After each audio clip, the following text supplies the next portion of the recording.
A lot of people assume that if longevity therapies ever work, they'll mostly just help us live longer. But in pretty much the same condition, still older, slower, and weaker. That's the assumption most people have. But here's the real question. If rejuvenation therapies actually work, do they just keep you alive longer?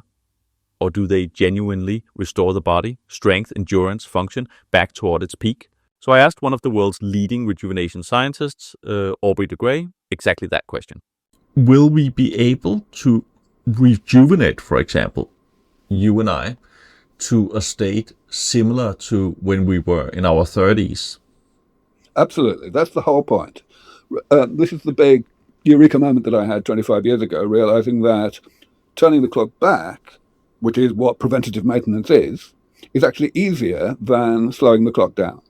Now, of course, turning the clock back is harder the more dilapidated the machine is. So, in other words, the more dilapidated the body is. So that's why, at least at first, the ideal beneficiaries of these first-generation rejuvenation treatments are going to be people in their 60s or so. And people in their 80s, on average, will be in a less good state, and therefore they will need to have somewhat more sophisticated therapies. What Aubrey is really saying here isn't wait until you're 60. It's that the first generation of rejuvenation therapies will have the biggest impact on people who've accumulated enough damage to remove. But not so much that repair becomes extremely complex. That's why people biologically around 60 are likely to be the first real beneficiaries. Once repair works, rejuvenation stops being age-based and becomes maintenance. What you're saying is if you are in decent shape, so you might have shoulder problems and knee problems and your lungs may not function as well as they used to, but you would still be able to kind of repair that level of damage? Sure, I don't see any reason why not. I mean, this is the kind of thing that at the macroscopic level, we are constantly getting better at. Surgery is getting more effective in all manner of ways. And really the goal here is to do the same thing at an increasingly microscopic level, at a getting less invasive level, if you like, using stem cell therapies and gene therapies and so on. And how would that visibly look? I mean, I think this is where people struggle to imagine it, right? They see somebody being 70 and they say, okay, so we repair some stuff, but will that person look exactly the way they did in their 30s and how? Sure they will. I mean, the outside of the body is the easy part. The skin regenerates itself fairly well already, just so long as the insides of the body are in good shape. So, I can understand that people would have difficulty believing it, but conceptually, it's a very straightforward concept. This is the part most people struggle to believe. How could someone who's 70 actually look 30 again? But looking young isn't mainly about skin. It's about structure, muscle, posture, joint integrity, fat distribution, and how the body moves. If you repair the underlying damage, not just the surface, those things reset. Skin is actually the easy part once the inside is working properly.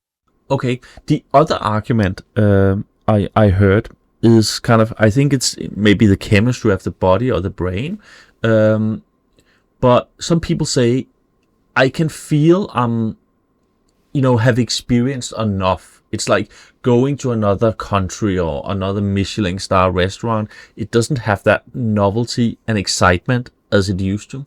Do you think that is just chemistry that changes if you rejuvenate, or do you think it's something else? It's chemistry and society.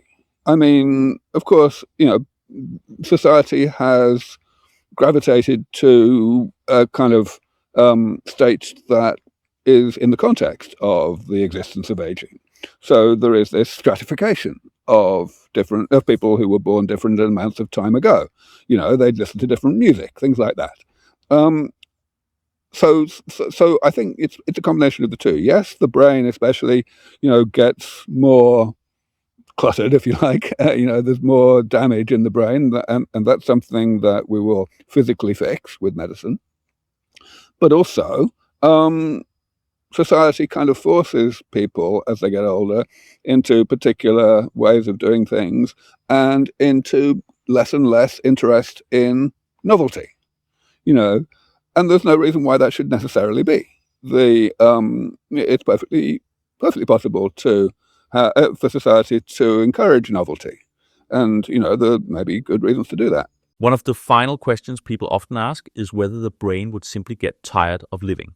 Aubrey's answer is important. He points out that what we call loss of motivation is largely a combination of two things: biological damage in the brain and social expectations about aging. As the brain ages, it accumulates damage just like the rest of the body, and that damage affects mood, energy, and motivation. But there's also something cultural going on. We expect people to slow down, to withdraw, to wind down. If you repair the biological damage and remove the assumption that life naturally narrows with age, there's no obvious reason motivation should disappear. In fact, when people are in decent health, most say they don't want life to end.